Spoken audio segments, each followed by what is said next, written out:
Boas-vindas a mais uma análise visual profunda de um dos relatos mais fundamentais da história. Hoje, a gente vai abrir o caminho do Êxodo até chegar ali no limiar de Canaã. E olha, não vamos apenas acompanhar uma jornada geográfica não, tá? A ideia aqui é mergulhar de cabeça em como um grupo totalmente desarticulado e oprimido de trabalhadores foi forjado, passo a passo, numa sociedade incrivelmente estruturada e, claro, numa nação de aliança.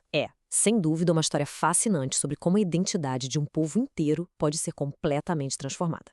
Mas pensem o seguinte: como exatamente uma massa de pessoas cuja única experiência recente era a servidão sob um império poderosíssimo adquire, de repente, estrutura civil, leis complexas e um senso de propósito unificado? É quase um quebra-cabeça, né? Bom, para responder a isso, nosso roteiro histórico-geográfico vai seguir desde aquela vida sofrida no Egito, atravessando as areias escaldantes do deserto, até finalmente bater nas portas do destino final. Nosso roteiro passa por 6 marcos principais. São eles: opressão no Egito, a aliança no Sinai, a marcha no deserto, a incredulidade em Cades Barneia, a nova geração e, para fechar, o legado de Moisés. Ponto 1. Opressão no Egito, de convidados a trabalhadores escravizados. A história dos israelitas por lá até começou com portas abertas, sabe? Mas essa hospitalidade logo virou uma exploração bem severa quando o crescimento populacional deles passou a ser visto como uma ameaça. E tinha uma tensão ideológica muito pesada nessa época. Pensa bem, os egípcios baseavam a sociedade deles na ideia de Maat, que era basicamente aquela ordem universal sagrada, mantida pelo faraó, que era visto literalmente como um deus na terra. Então, dentro dessa lógica estatal super engessada, quando os israelitas começaram a pedir alívio das suas cargas, isso não foi visto só como uma simples queixa trabalhista. Que nada, aos olhos do faraó, pedir um respiro era uma rebelião religiosa contra a própria ordem do universo. E essa justificativa ideológica abriu as portas para uma crueldade totalmente institucionalizada. O trabalho forçado não era só para construir aquelas cidades armazéns gigantescas como Pitom e Ramessés. Era um projeto real de exaustão mental e física. Imagina só, exigir que eles entregassem a mesmíssima cota de tijolos, mas sem fornecer a palha. É o exemplo perfeito de colapso trabalhista e maldade burocrática. E a opressão bateu num teto assustador com a política de controle populacional, ordenando jogar os bebês meninos direto no Rio Nilo. Mas, ironicamente, foi exatamente esse decreto tão brutal que acabou preparando o cenário para a sobrevivência milagrosa de Moisés e aquela educação inusitada dele lá dentro da corte egípcia. Parte 2. A aliança no Sinai, forjando uma nova identidade. Saindo do Egito, a primeira parada realmente vital da jornada aconteceu ali nas montanhas do Sinai. E o coração dessa nova identidade é o Decálogo, os famosos 10 mandamentos. Esse documento funcionou como a verdadeira constituição dessa nova nação que estava nascendo. Ele pegou aquela lógica de exploração egípcia e substituiu completamente por leis que valorizavam a reverência, que exigiam o descanso obrigatório com o sábado e que garantiam um tratamento ético impecável com o próximo. Era um pacote completo, protegia a vida, a família e inibia até mesmo a cobiça no coração das pessoas. Um divisor de águas absoluto. Mas olha, a estruturação dessa nação foi muito além da lei no papel, viu? Atingiu uma organização urbana e militar simplesmente impressionante. Quando a gente olha para o acampamento, a disposição das tribos era milimetricamente organizada ao redor do tabernáculo portátil. Lá no centro ficava a presença divina. A tribo de Levi foi separada exclusivamente para o serviço sagrado, então eles não receberam território.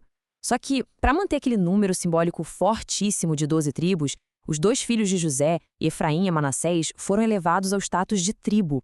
Ou seja, tudo, literalmente tudo, tinha um lugar e um propósito muito claro ali. Marco 3. A marcha no deserto. A liberdade treinada na obediência.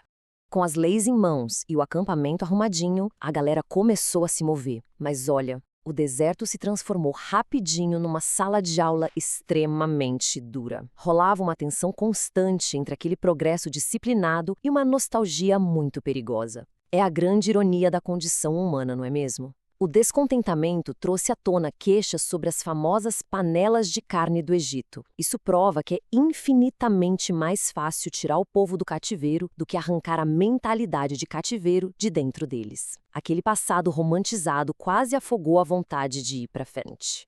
E como era de se esperar, toda essa panela de pressão gerou crises severas de liderança.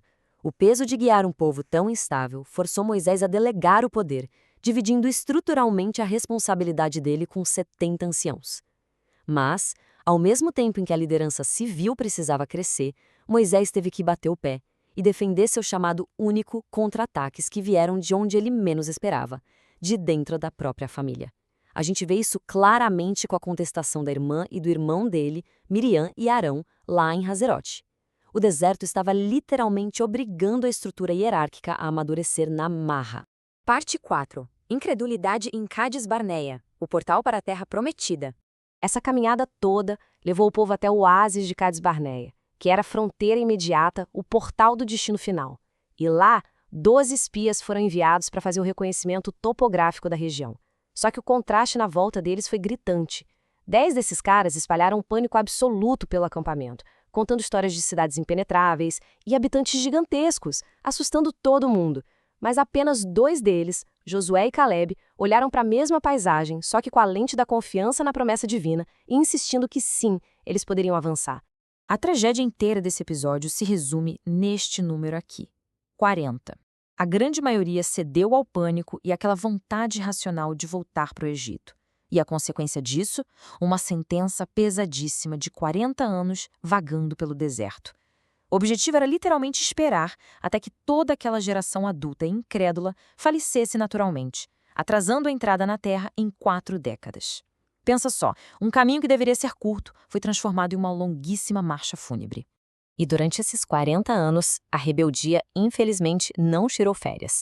O deserto virou palco de novos conflitos por poder. Teve a perigosa revolta de Coré, que cresceu o olho em cima do sacerdócio, e isso ainda se juntou ao desafio civil de Datã e Abirão contra Moisés. O resultado? Esses motins terminaram com julgamentos visuais drásticos, a terra literalmente se abrindo debaixo deles.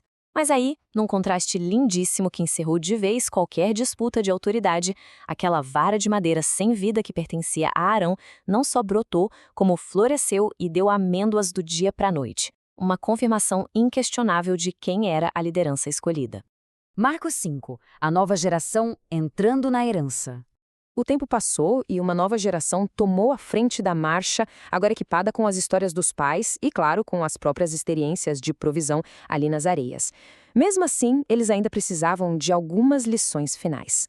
Quando a impaciência gerou uma praga de serpentes venenosas no meio do acampamento, a cura que veio foi, no mínimo, inusitada. Uma serpente de bronze erguida numa haste. O detalhe aqui é que a sobrevivência não dependia da serpente como se fosse um amuleto mágico, de jeito nenhum.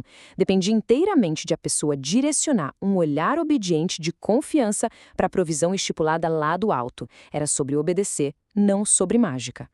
E essa nova galera pegou todo esse aprendizado suado e transformou rapidinho em ação militar. Eles não deram um passo atrás diante de fronteiras fechadas. Conseguiram vitórias super importantes, derrotando o rei Seom e o gigante rei Og de Bazã, o que injetou uma confiança enorme neles.